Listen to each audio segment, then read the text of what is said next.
네, 계속해서 하이델베르그 교리문답 공부하도록 하겠습니다. 22페이지입니다.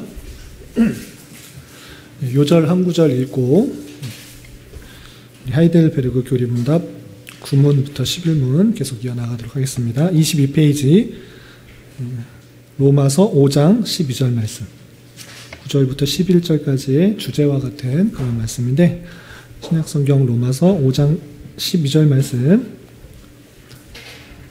같이 한번 읽어보겠습니다. 시작. 그러므로 한 사람으로 말미암아 죄가 세상에 들어오고 죄로 말미암아 사망이 들어왔나니 이와 같이 모든 사람이 죄를 지었으므로 사망이 모든 사람에게 이르렀느니라. 아멘. 예, 지난주 내용을 요약하기 전에 1문부터 다시 한번 쭉 스킵하면서 하나씩 문답을 살펴보면서 지나가도록 하겠습니다. 처음으로 돌아가지 않고 14페이지에 있는 내용, 14페이지에 보면 3강이 있는데요. 거기에 1문, 2문이 잘 요약되어 있는 것이 있어서 그거부터 보고 넘어가겠습니다. 1문과 2문은 좀 외워주십사 했기 때문에 잘 외우기 힘든 분들을 위해서 반복하는 것입니다. 제가 1문 읽을 테니까 답변을 한번 해보시기 바랍니다. 자, 1문. 생사간에 당신의 유일한 위로는 무엇입니까? 답. 생사간에 나의 유일한 위로는 내가 나의 것이 아니라 나의 신실한 구주 예수 그리스도의 것이라는 사실입니다. 이것이 전체 내용의 요약이라고 했습니다. 그리고 2문은 하이델베르그 전체의 구조가 나와 있는 본문이다 라고 말씀했습니다. 2문은 제가 읽을 테니까 답변을 14페이지에 써있는 대로 한번 읽어주시기 바랍니다. 2문. 당신이 이 위로 가운데서 복되게 살고 죽으려면 몇 가지 사항을 알아야 합니까? 답. 다음 세 가지를 알아야 합니다. 첫째로 나의 죄와 비참함이 얼마나 크냐는 것과, 둘째로 내가 나의 모든 죄와 비참함으로부터 어떻게 구속되어야 하는 것과, 셋째로는 내가 어떻게 하나님께 그러한 구속을 인하여 감사해야 할지를 알아야 합니다. 예, 1문, 2문은 외우실 수 있으시겠죠? 어려우신가요? 다른 것보다 1문, 2문은 이 답을 그러니까 문자 하나 틀리지 않게 외우라는 거 아닙니다. 그러니까 처음 누는 것, 생사간의 유일한 위로가 무엇이냐 했을 때 다른 것에 있는 것이 아니라 사나 죽으나 내 위로는 예수께 속한 것, 그것이 위로다. 이렇게 자기의 말로 할 수가 있어야 됩니다. 이 말대로 똑같이 안 해도 됩니다. 왜냐하면 하이델베르그 교리문답을 보시면 알겠지만 번역한 사람마다 약간씩 어투가 달라요. 조사도 다르고 큰 내용은 같지만 조금씩 다 달라요. 하이델베르그 교리문답이. 그렇기 때문에 그 문자 토시 하나 틀리지 않고 외워라 이것을 말하는 것이 아니고 자기의 수준에 맞게 답변을 할 수 있어야 되는 것입니다. 그래서 내가 사나 죽으나 유일한 위로는 내가 예수께 속한 것, 그 관계가 이어진 것, 그것이 참된 위로다. 살아있을 때뿐만 아니라 죽었을 때도 위로가 그것이 된다라는 것이고요. 하이델베르그 그것을 알기 위해서는 세 가지를 알아야 되는데, 첫 번째 죄와 비참, 내가 얼마나 죄와 비참 가운데 있는지 그것을 깨닫는 것, 그리고 그것에서 어떻게 구속하는지, 어떻게 구원받는지 성경에 잘 나와 있는데, 그것을 또 이제 요리문답에서 하나하나 논리적 순서에 따라서 생각의 흐름에 따라서 하나하나 설명해 준 것입니다. 그리고 어떻게 구속받았는지 알았기 때문에 감사하는 삶을 어떻게 살아야 되는가. 내가 구원받았으니까 되었지. 나 예수님께서 택해 주셔서 예수님 믿고 구원받았으면 됐지. 이것에 끝나는 것이 아니라 구원받은 자로서의 어떠한 삶을 살아가야 되는가. 그것이 교리문답의 전체 구조다. 그래서 내가 어떤 위로를 받았는지, 위안을 받았는지 않았는지로서 세 가지를 알아야지 우리가 어떠한 신앙생활을 할 수 있는지를 잘 깨닫게 되는 것입니다. 여기까지 구조는 이제 이해되시죠? 계속 반복하는 것이니까 이렇게 잘 외워주시면 좋겠고, 18페이지 보시면 당신은 어디로부터 비참함을 압니까? 내가 왜 비참합니까? 내가 왜 죄인입니까? 세상적인 구준에서 말하는 것이 아니라 하나님의 율법을 대었을 때 나는 죄인이구나. 내가 비참한 가운데 처했구나. 이것을 깨닫는 것입니다. 그리고 하나님께서 그러면 그 율법에 무엇이라고 써놨기 때문에 내가 죄인이고 내가 비참하다는 것을 알 수 있습니까? 라고 할 때 하나님을 사랑하고 이웃을 사랑하라고 했는데 너 정말 그렇게 사랑하느냐? 아, 그렇지 못하구나.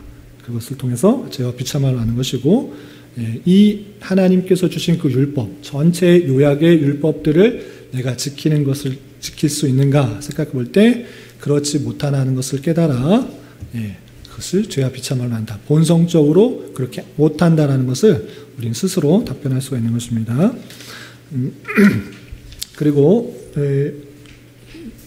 6문, 7문, 8문 보시면 그렇다면 내가 본성적으로 못 지킨다고 하면 하나님께서 주신 율법을 본성적으로 못 지킨다고 하면 하나님께서 그럼 못 지키게 만든 것 아닙니까? 라고 말할 수 있는데 그렇지 않다. 6문에서 보시면 하나님께서 선하게 창조하셨다. 하나님 보시기에 합당하게 지었는데 또 하나님의 형상에 따라 만드셨는데 그것을 순종하지 않음으로 그렇게 됐다고 하면서 6문에서는 하나님은 선하게 창조하셨다라고 말하고 있고 7문은 그러면 하나님께서 선하게 만드셨는데 그럼 인간이 왜 부패하고 왜 본성적으로 못 지키느냐 이렇게 물었을 때 아담과 하와의 타락과 불순종으로 죄가 들어왔기 때문에 우리는 본성상 그 모든 것들을 지킬 수 없다 이렇게 이어지는 것입니다. 그렇다면 아담과 하와는 부패하고 본성적으로 완전히 타락했지만 우리는 그렇지 않지 않느냐. 한참 뒤고 뭐 몇백 년, 몇천 년이 지난 사람들에게서는 좀 그런 것을 찾을 수 있지 않느냐. 본성적으로 좀 잘 지킬 수 있는 그런 모습을 찾을 수 있지 않느냐라고 생각할 수 있는데 우리는 그렇지 않고 완전히 선을 행할 수 없도록 죄악 가운데로 부패하였다. 죄악으로 기울어졌다. 완전하게 부패하게 되었다. 이렇게 말하는 것입니다. 여기까지 흐름을 이제 아시겠죠? 그래서 몇 문이 무슨 질문이고 답변인지는 답변을 못하더라도 흐름들은 잘 파악하시면 좋겠습니다. 예, 질문하세요. 네. 네, 네. 죄를 범해서 네. 타락해서 그거는 불순종의 자녀가 됐어요. 아담과 하와가 자식을 낳기 위해서 그 자식들도 무조건 태어나는 순간부터 그냥 불순종의 자녀가 됐어요. 네. 네. 선함은 어때요? 선하게 태어나진 않아요. 그렇죠. 선하게 태어나는 것이 있다라고 생각하는 사람도 있지만 그렇지 않고 모두가 다 부패했다라고 말하는 것입니다. 그래서 지난주에 100% 이전이 돼버린 거예요. 그렇죠. 이제 대표성의 원리이기도 하고 하나님과 사람과의 관계가 끊어졌기 때문에 사망, 영적인 사망. 하나님께서 주셔야지만 우리가 또 선한 일들을 할 수가 있고 뭘 할 수가 있는데 그것이 끊어진 관계가 이제 영적인 사망이고 그것으로 이어져서 이제 육체적인 사망이 이어지는데 그 죄로부터의 나온 죄인으로부터 나온 그런 혈육적인 모든 사람은 다 죄인이다. 그것을 우리는 성경 말씀을 통해 깨닫는 것입니다. 모든 사람이 죄를 범했음에 하나님의 영광에 이르지 못하였다라는 그런 말씀을 통해서 아담과 하와의 그 원죄가 모든 사람에게 함께 영향을 미친다. 이렇게 말하는 것입니다. 오늘 읽었던 로마서 5장 12절 말씀 한 사람으로 말미암아 죄가 세상에 들어와서 그 죄로 말미암아 사망, 영적인 사망과 함께 육체적인 사망이 함께 들어온 것입니다. 이와 같이 모든 사람이 죄를 지었으므로 사망이 모든 사람에 이르렀다. 이런 표현인 것입니다. 그래서 원죄가 있는데 원죄가 아담과 하와에게만 영향이 든 것이고 그 뒤에 태어난 사람들은 그 원죄로 말미암아 부패가 있는가 또는 원죄가 계속 영향을 미치는가 이것에 대해서 논란이 계속 있었다라고 지난주에 말씀드렸던 것입니다. 아담과 하와만 죄를 지은 것이고 그 뒤에 태어난 사람은 그 사람이 죄를 지은 거지 내가 무슨 상관이 있느냐 나는 선을 행할 수도 있고 악을 행할 수도 있다 이렇게 생각하는 사람이 펠라기우스라고 했습니다. 네, 원죄는 인정하지만 사람이 협력을 해서 하나님이 은혜를 주시는데 그것에 협력할 수 있는 힘이 있다라고 말하는 것이 세미펠라기안 그리고 알미니우스 그 다음에 웨슬리로 계속 그 내용들이 조금씩은 다르지만 같은 내용이다. 같은 줄기 원죄에 대한 부분과 자유의지에 대한 부분 그것에 대해서 입장하는 바가 달라서 성경이 같이 있는데 성경을 해석하는 바가 좀 달라지게 되어서 그 교파로 나뉘게 되었다. 이렇게 한 것입니다. 그래서 개혁주의의 입장에 있어서는 원죄와 또 자유의지에 완전히 타락돼서 노예의지가 있다. 이렇게 받아들이는 것입니다. 성경 전체 다음과 같은 내용을 통해서 부분만을 우리는 부분만 써여 있지만 부분만을 말하는 것이 아니고 전체를 보려고 하는 노력입니다. 다른 데서도 부분만 타락하는 것 같은 그런 내용들이 있습니다. 그러니까 예수님을 믿으라, 내가 믿을 결단하고 고백해야지만 구원받는 같은 내용들이 있잖아요. 그런 내용들만 갖고 이제 감리교나 이런 쪽에서는 이제 인간의 협력이 필요하다. 하나님께서 은혜를 주시는데 인간의 결단과 인간의 협력이 필요하다라고 부는 건 맞지만 역사 속에서 성경을 어떻게 내오느냐, 다르게 표현되어 있는 성경 구절과 우리는 어떻게 해석할 것인가, 이것을 말하는 것입니다. 그럴 때 전체 성경이 오류가 없이 해석하는 방편을 개혁주의에서는 따르고 있는 것이죠. 그 차이를 이제 아시겠죠? 그래서 오늘 로마서 5장 12절에 같은 비슷한 표현들이 있기 때문에 한 사람으로 인해서 전체가 다 사망, 타락했다, 이것을 받아들이고 있는 것입니다.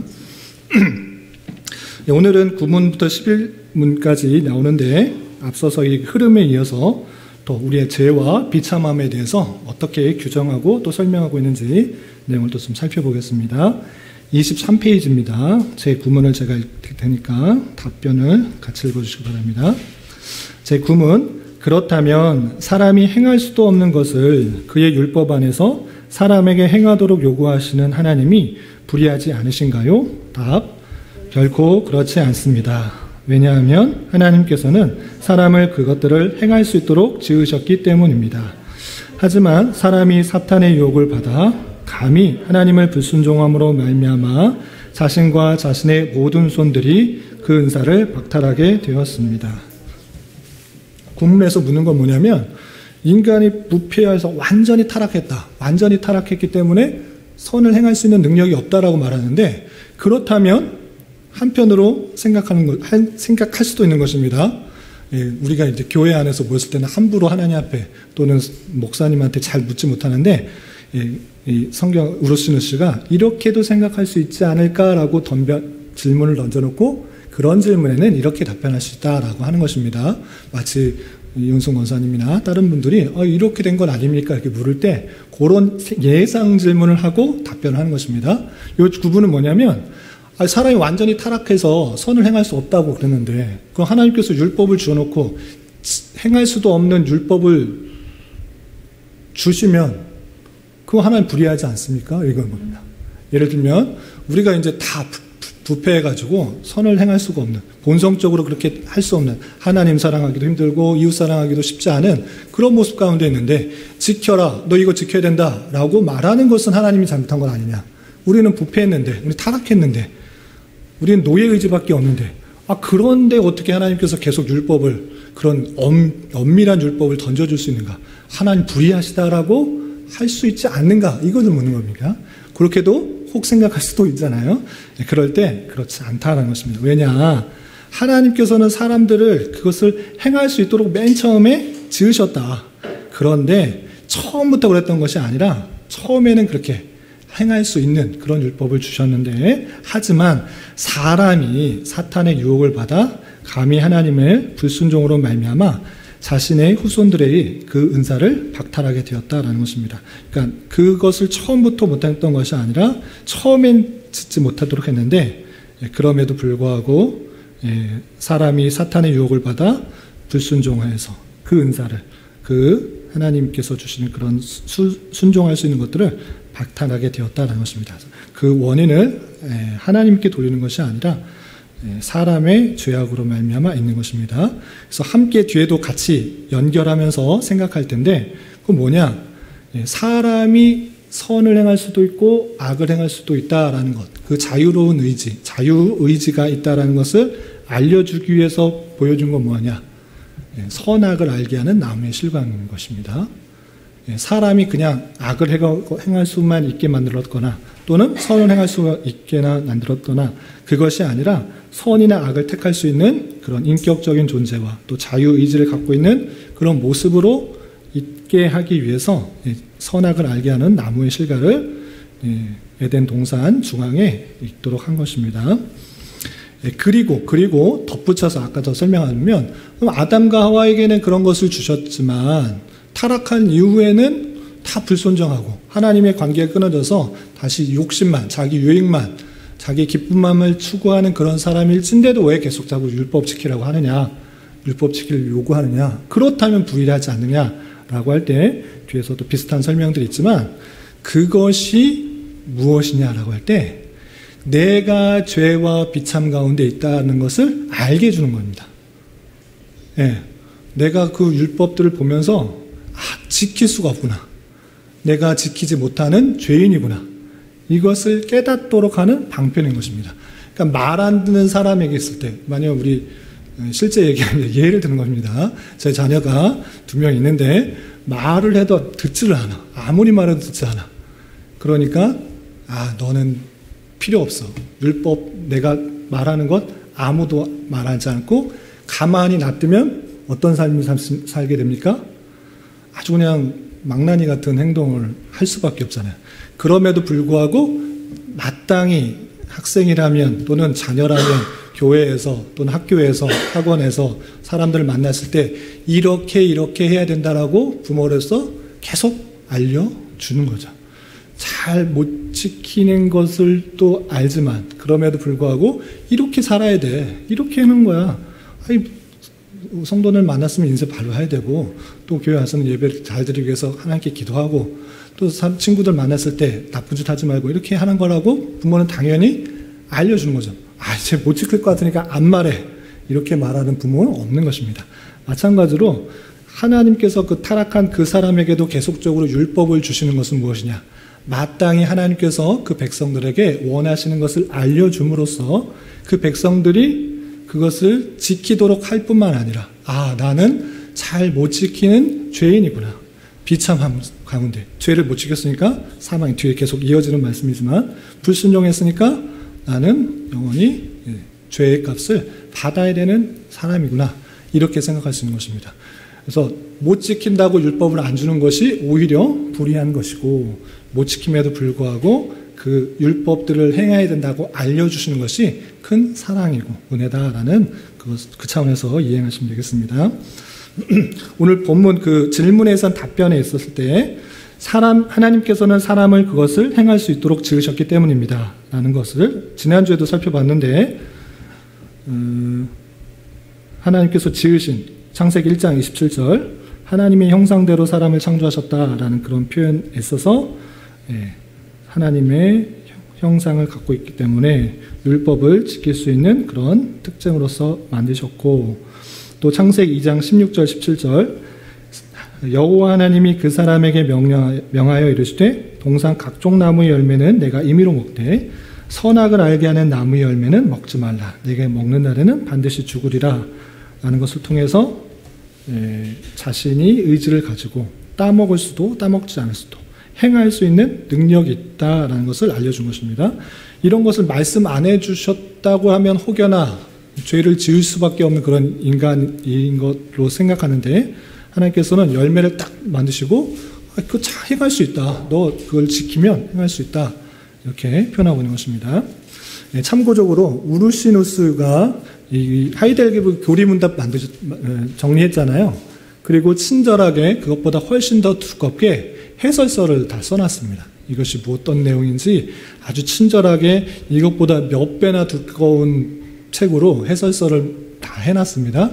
여기 표현에 있어서 하나님께서는 왜 그 선악을 알게 하는 나무를 만드셨느냐, 차라리 안 만드셨으면, 그거 안 만드셨으면 죄 안 짓고 그냥 에덴 동산에서 행복하게 잘 살 수 있지 않은가라고 쓸 때 다양한 여러 가지 이유도 있지만, 이 표현을 어떻게 해석하느냐 보면, 인간이 하나님의 말씀을 떠날 때 얼마나 죄악에 빠지기 쉬운지를 보여주는 아주 중요한 그런 것이다. 인간의 의지가, 자유의지가 있었을 때 하나님의 말씀을 붙들고 그대로 살아가지 않았을 때는 얼마나 죄악에 빠지기 쉬운 존재인지 그것을 잘 보여주는 그런 내용들이다라고 해설하는 것을 볼 수 있었습니다.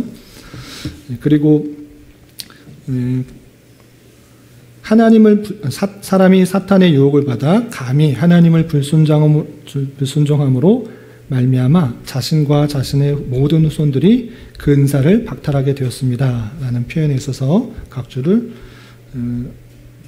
로마서 5장 12절 우리가 아까 읽었던 것, 한 사람으로 말미암아 죄가 세상으로 들어오고 죄로 말미암아 사망이 왔나니 이와 같이 모든 사람이 죄를 지었으므로 사망이 모든 사람에게 이르렀다라고 그 아담과 하와의 죄로 말미암아 이 땅에 태어나는 혈육적으로 태어나는 모든 사람은 사망이 들어오게 된다. 이렇게 하나님과의 관계가 끊어진 상태에서 나을 수밖에 없다라고 보여주고 있는 것입니다. 여기까지 이해되시죠? 신문 제가 읽을 테니까 답을 읽어주시기 바랍니다. 제 신문. 하나님께서는 그러한 불순종과 타락을 벌하지 않으십니까? 답. 반드시 벌하십니다. 그는 타고난 죄와 고의적인 죄에 대하여 심각하게 진노하십니다. 그리고 그가 이미 말씀하신 대로 그것을 공정한 판단 가운데서 시간 속에서 그리고 영원토록 벌하실 것인데 그가 반드시 행해야 할 율법책에 기록된 대로 모든 것을 항상 행하지 않는 그 사람은 저주를 받을 것입니다.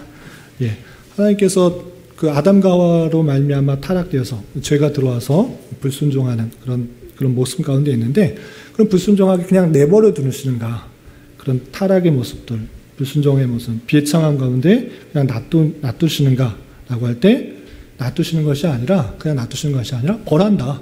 죄가 있는 사람은 반드시 벌한다. 이것이 하나님의 공이라는 것입니다. 그리고 하나님께서는 타고난 죄와 고의적인 죄에 대하여 심각하게 진노하신다 이렇게 되어 있습니다. 다른 이 하이델베르그 교리문답의 번역을 했을 때 타고난 죄를 어떻게 번역했느냐라고 했을 때 원죄로 번역했습니다. 그래서 그는 원죄 그리고 고의적인 죄 어떤 죄일까요? 자범죄에 대하여 심각하게 진노하십니다. 사람은 원죄와 자범죄가 있는 것입니다. 원죄는 무엇입니까? 아담과 하와의 타락으로 말미암아 하나님과의 관계가 끊어져서 타락한 그 죄, 사망에 이른 죄, 그 죄가 있는 것이고 그리고 그 타락이 들어옴으로 말미암아 죄가 들어오게 됐고 그 죄가 들어온 모습 가운데 스스로 짓는 죄가 있는 것입니다. 스스로의 본성에 따라서 자기 유익만 구하고 자기의 즐거움만 구하고 자기의 쾌락만 자기 좋은 것만 하는 그런 것들이 본성상으로 드러난 것입니다. 그것이 그렇게 행하는 것이 자범죄다. 고의적인 죄다. 이런 것입니다.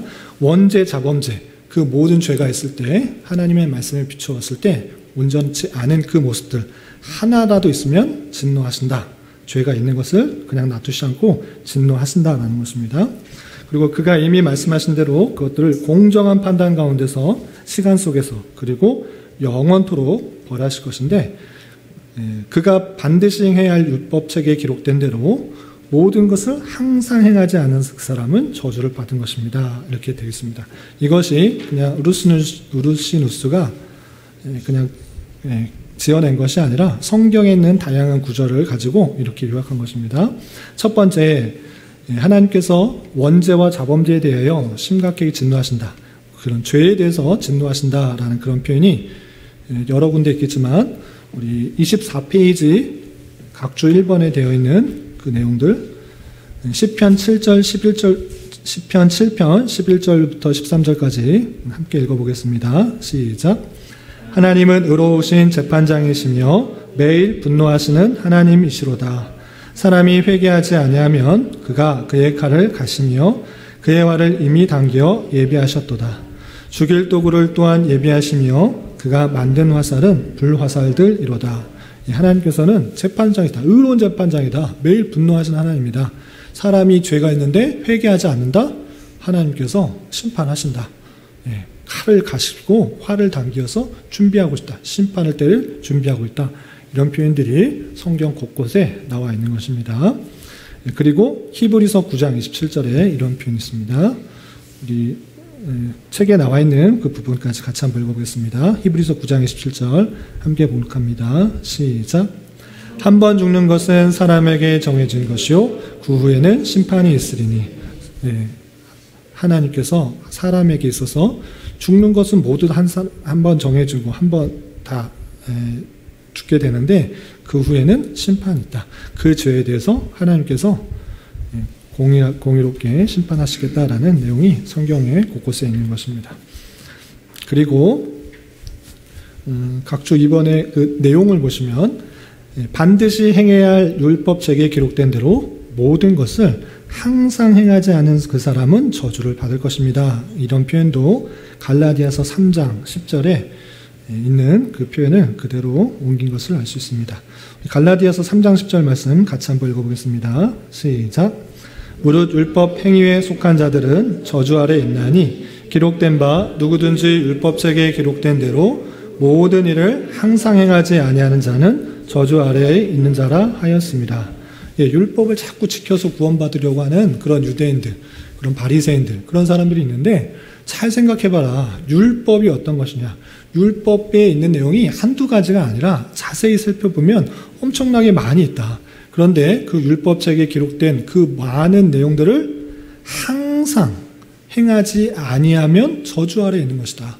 어떤 것 하나 지켰다고 나 지켰다 이렇게 말하는 것이 아니라 그 많은 것들 중에 하나라도 어기면 항상 지켜야 되는데 그 많은 것들을 항상 지켜야 되는데 그렇게 행하지 못한다는 것입니다.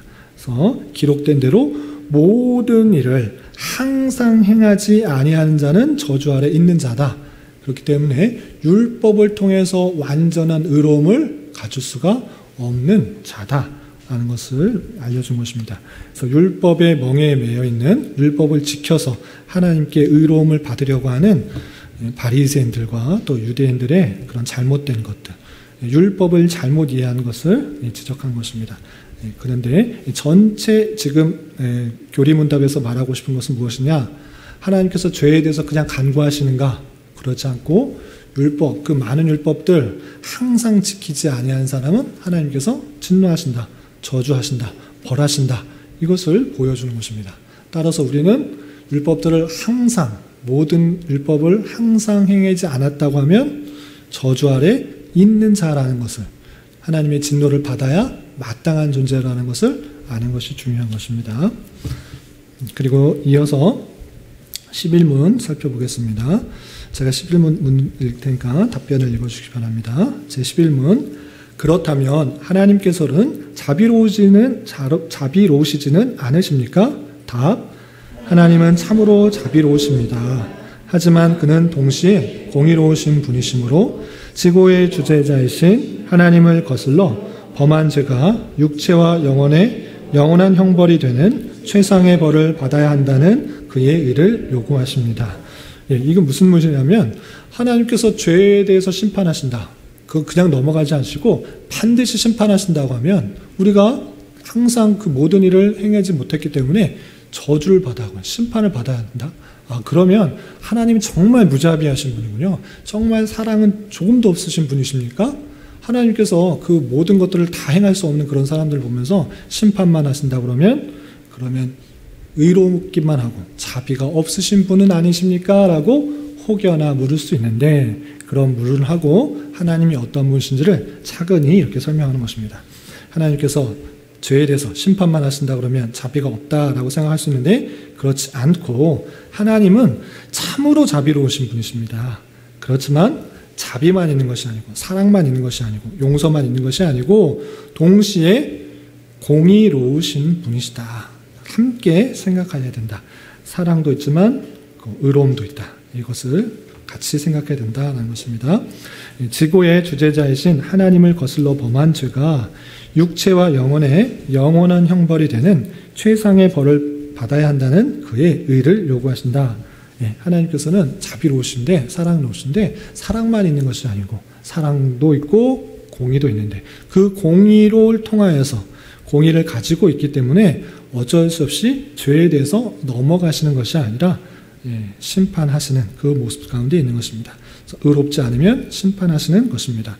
하나님은 사랑뿐만 아니라 공의도 함께 있는 분이시다라는 것을 설명해 주고 있는 것입니다. 관련 구절을 보겠습니다. 자비로운 하나님이시라는 부분에 있어서는 여러 구절이 있겠지만 25페이지 교재에 나와 있는 출애굽기 34장 6절부터 7절까지 말씀을 같이 한번 읽어보겠습니다. 시작. 여호와께서 그의 앞으로 지나시며 선포하시되 여호와라 여호와라 자비롭고 은혜롭고 노하기를 더디하고 인자와 진실이 많은 하나님이시다. 인자를 천대까지 베풀며 악과 과실과 죄를 용서하리라. 그러나 벌을 면제하지는 않으시고 아버지의 악행을 사손 3, 4대까지 보응하시느니라. 출애굽기의 내용을 통해서 여호와 하나님은 자비롭다. 노하기를 더디하고 인자와 진실이 많은 하나님이다. 하나님은 사랑이 많고 자비가 많고 용서가 하시는 그런 모습들이 있다. 그래서 인자를 1000대까지 베풀며 악과 과실과 죄를 용서하시는 분이시다라는 것을 통해서 자비가 있으시는, 자비가 전혀 없으시는 그런 분이 아니심을 우리는 살펴볼 수 있습니다. 그러나 자비만 있느냐, 사랑과 용서와 그런 것만 있는가? 그런 것이 아니고 죄에 대해서 반드시 심판하시는, 갚으시는 그 공의의 내용도 말씀하고 있는 것입니다. 출애굽기 먼저 20장 5절 교재에 나와 있는 내용 같이 한번 읽어보겠습니다. 시작. 그것들에게 절하지 말며 그것들을 섬기지 말라. 나 내 하나님 여호와는 질투하는 하나님인즉 나를 미워하는 자의 죄를 갚되 아버지로부터 아들에게로 3, 4대까지 이르게 하거니와. 질투하는 하나님, 또 죄를 갚으시는 그 모습들. 그래서 잘못한 것을 그냥 넘은 것이 아니라 그것을 갚아주는 것, 그것이 공이다. 그냥 사랑만 남는다고 해서 그냥 용서하면 그것이 잘못인 줄 알지 못하는 것입니다. 그래서 죄에 대해서 반드시 심판하는 것입니다. 아까 예로 저희 자녀들이 자꾸 잘못을 하고 부모 말씀 안 듣고 또 학교에서도 규칙도 안 따르고 등등등 잘못한 일이 있을 때 사랑이 많은 아버지는, 또 사랑이 많은 학교, 사랑이 많은 선생님, 이러니까 용서해주면 그 아이가 바로 나갈 수 있습니까? 그렇지 않은 것입니다. 그것에 대해서, 죄에 대해서 책망을 하고 잘못된 것을 깨닫게 해주어야지 그들이 잘못한 것을 올바르게 할 수 있는 것입니다. 이것과 같이 하나님께서는 사랑도 있으시지만 공의로우신 하나님이시다. 죄에 대해서 넘어가시는 것이 아니라 반드시 갚으시는 그런 하나님이시다라고 성경은 밝히고 있는 것입니다. 또 시편 5편 5절에서도 오만한 자들이 주의 목전에 서지 못하리이다. 주는 모든 행악자를 미워하시며 거짓말하는 자들을 멸망시키리이다 라고 표현한 것처럼 주님이 악에 대해서 미워하시고 또 거짓말하는 자를 멸망시키고 죄에 대해서 심판하시는 모습들이 반드시 있음을 표현하고 있는 것입니다. 이렇게 하나님께서는 자비와 공의가 있으시기 때문에 우리가 죄인이라는 것을 율법을 통해 깨닫고 느끼는 것은 우리가 죄와 비참 가운데 정말 진노를 받아야 마땅한 사람이다라는 것을 깨닫는 것입니다.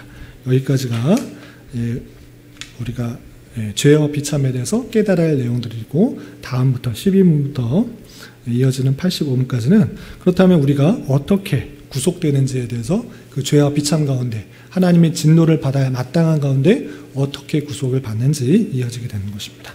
혹시 여기까지 내용 중에서 보충 설명이 필요하거나 또 내용 질문하실 것들이 있으시면 질문하시길 바랍니다.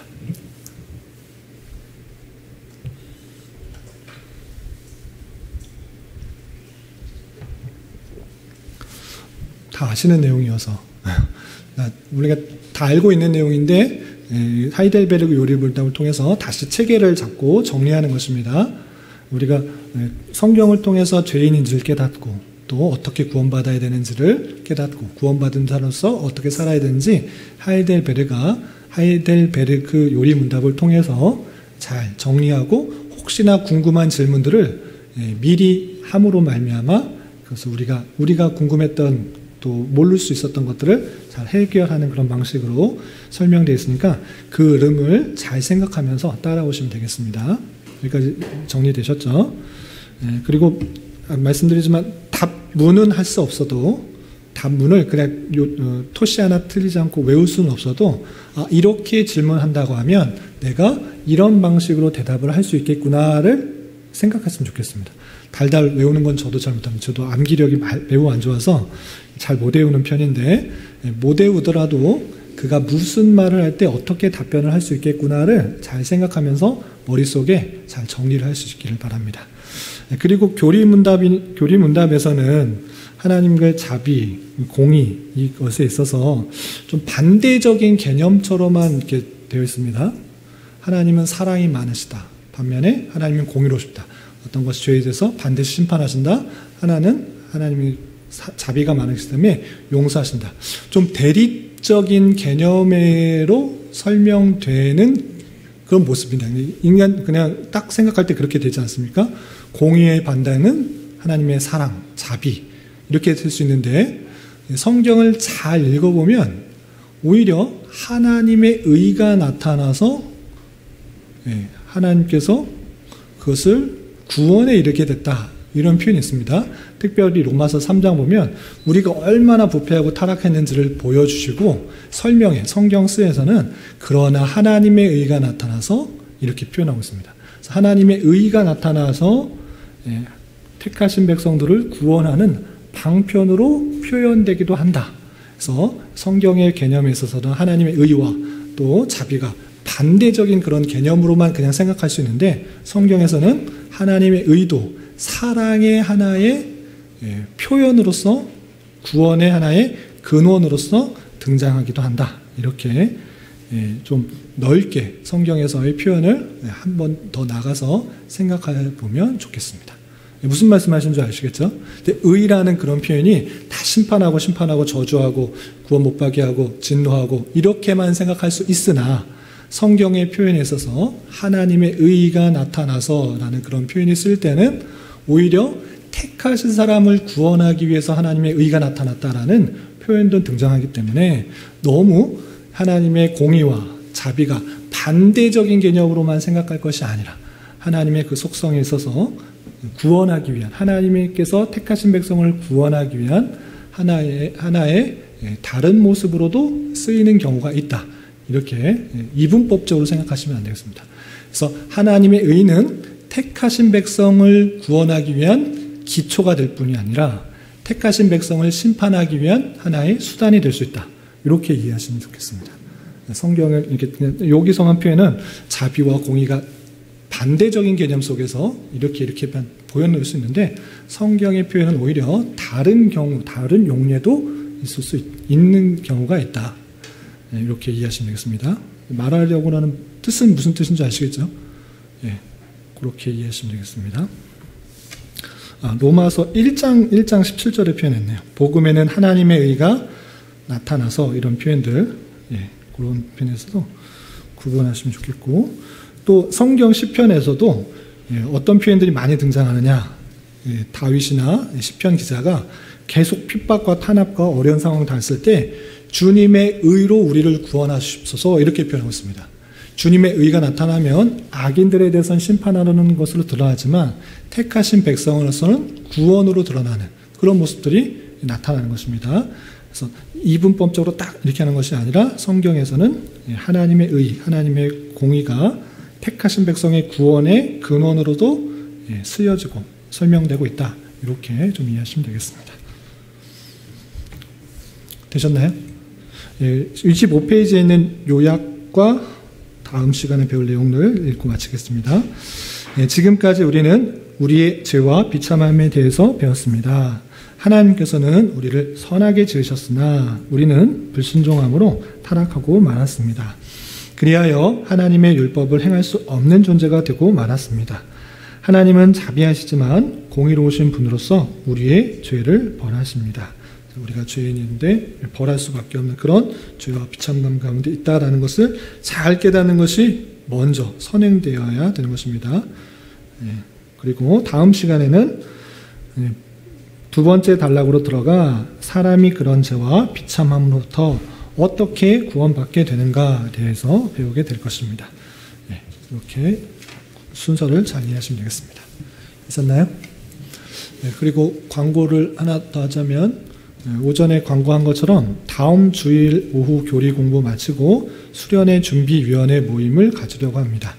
설문지에서 내가 수련회 위원으로 봉사하고 싶습니다 라고 써내신 분들은 당연히 수련회 위원으로 위촉드리고, 그리고 써내지는 않았지만 여러 가지 이유로 설문지를 써내지 못했고 또 할까 말까 고민하는 그런 가운데 써내지 못하신 분이 있다고 하면 자원하셔서 참여하셔도 되고 또 추천을 받아서 함께 수련회 준비했으면 좋겠습니다라고 함께 참여해도 좋습니다.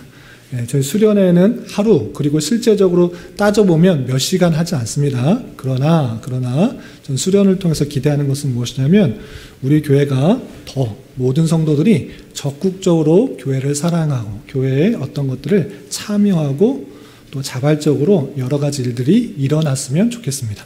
제가 그냥 혼자 몇 시간부터 몇 시까지 그냥 짜는 거 저도 훨씬 편하고 쉽습니다.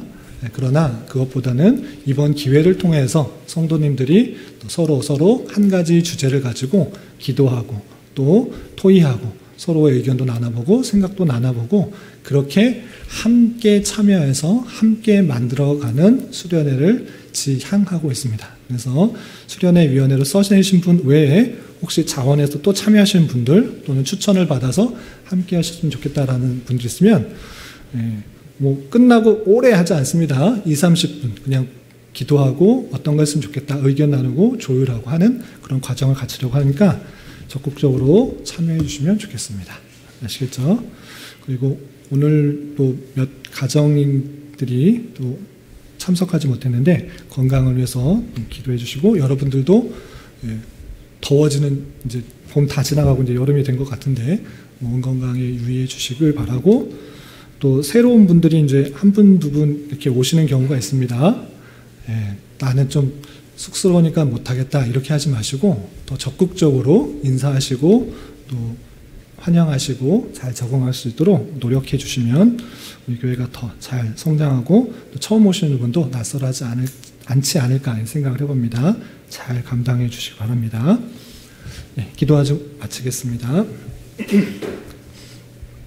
하나님 아버지 감사합니다. 오늘 하이델베르그 교리 문답을 통해서 하나님께서 요구하시는 그런 여러 가지 것들에 대해서 우리가 얼마나 죄와 비참한 가운데 있는지에 대해서 생각해 보았습니다. 하나님이 그럼에도 불구하고 우리를 악하게 지으신 것이 아니라 아담과 하와의 불순종으로 말미암아 죄가 들어와서 그 죄로 말미암아 원죄와 자범죄가 있게 되었다라는 사실들을 잘 알고 우리가 참으로 죄의 노예 안에 있었던 그런 모습들임을 잘 기억하게 하여 주시고 우리가 예수 그리스도로 말미암아 그 모든 죄를 씻김을 받고 사함을 받았지만 여전히 부패한 본성 가운데 죄악으로 치우치는 연약함들이 있음을 고백하며 날마다 죄악에 빠지지 않도록 주님과 동행하며 주님께 기도에 힘쓰고 주님께서 주시는 진리의 말씀으로 많은 죄의 유혹들을 이겨낼 수 있도록 인도하여 주시고 내 생각과 내 계획과 내 뜻대로 살아가는 것이 아니라 하나님께서 원하시는 것들이 무엇인지를 잘 생각해 보며 주님의 뜻을 이루어가는 데 힘쓸 수 있는 저희 모두가 될 수 있도록 인도하여 주시옵소서. 하나님 교회 내 육체의 질병과 연약함 가운데 병원의 치료를 받는 여러 아이들과 또 성도들이 있사오니 주님 지켜주셔서 건강하게 잘 회복되고 치유될 수 있도록 인도하여 주시고 주님께서 세워주신 이 교회가 하나님 보시기에 참으로 아름다운 교회가 될 수 있도록 또 하나님께서 찾으시는 교회가 될 수 있도록 하나님만을 기뻐할 수 있는 그런 교회가 될 수 있도록 주님 인도하여 주시고 이곳에서 선포되는 말씀을 통해서 또 많은 위로와 힘과 또 도전을 받을 수 있는 그런 교회 될 수 있도록 주님 인도하여 주시옵소서. 여름 수련회를 준비하려고 합니다. 준비하는 과정 속에서 우리 교회가 한 걸음 더 성장하고 전진해 나갈 수 있는 그런 시간 되게 해주시고 많은 성도들이 함께 참여하여 즐겁고 유익한 시간이 될 수 있도록 은혜로운 시간이 될 수 있도록 주님 역사하여 주시옵소서. 돌아가는 발걸음도 안전하게 지켜줄 줄 믿으며 이 모든 말씀 예수님의 이름으로 감사히 기도드리옵나이다. 아멘.